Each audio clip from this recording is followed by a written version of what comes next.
Assalamualaikum warahmatullahi wabarakatuh. Alhamdulillahirabbil alamin wa bihi nasta'in ala umuri dinna waddin.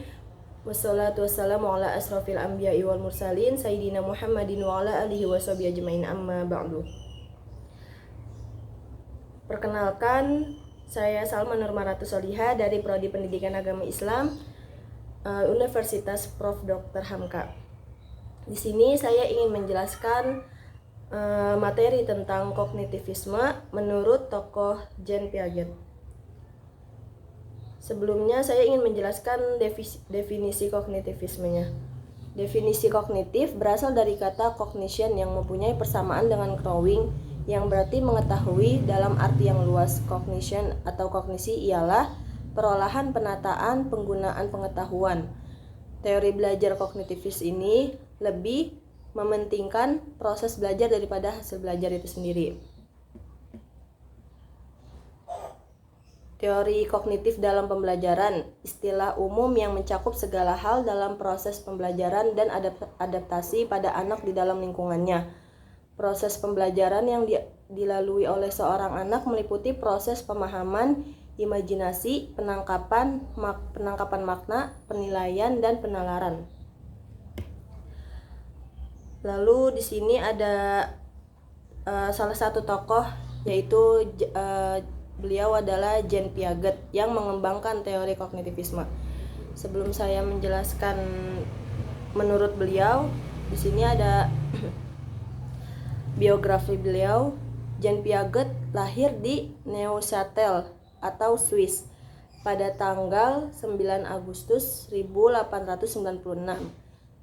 Ia meninggal di Jenewa pada tanggal 16 September 1980.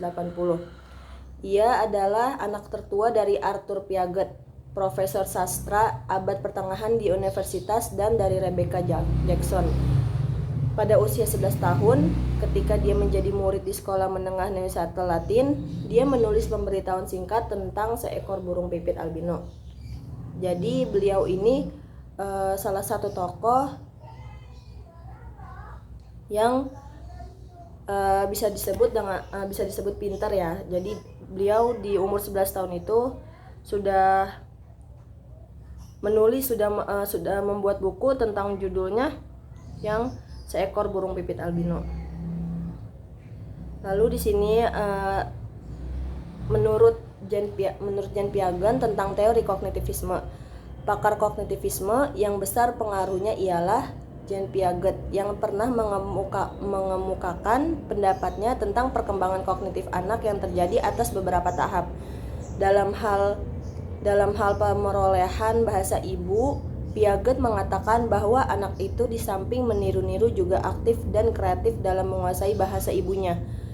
Kemampuan untuk menguasai bahasa itu didasari oleh adanya kognisi. Kognisi itu memiliki struktur dan fungsi.